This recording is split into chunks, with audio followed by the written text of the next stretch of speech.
ಇದೇ ನೋಡಿ ಮಖಾನ ಅಂದ್ರೆ ಕಮಲದ ಬೀಜ. ಇದನ್ನ ತಿನ್ನೋದು ಬಲು ಸುಲಭ, ಆದರೆ ಇದನ್ನ ಬೆಳೆಯೋದು ತುಂಬಾ ಕಷ್ಟ.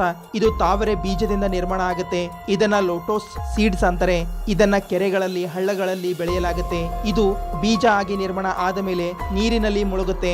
ನಂತರ ರೈತ ನೀರಿನಲ್ಲಿ ಹೋಗಿ ಬೀಜಗಳನ್ನ ಆಚೆ ತೆಗಿತಾರೆ. ನಂತರ ಇವುಗಳ ಕವರ್ ಬೇರ್ಪಡಿಸಲಾಗುತ್ತೆ. ನಂತರ ಬಿಸಿಲಿನಲ್ಲಿ ಒಣಗಿಸಿ ಮಣ್ಣಿನ ಮಡಿಕೆಯಲ್ಲಿ ಬೇಯಿಸಲಾಗುತ್ತೆ.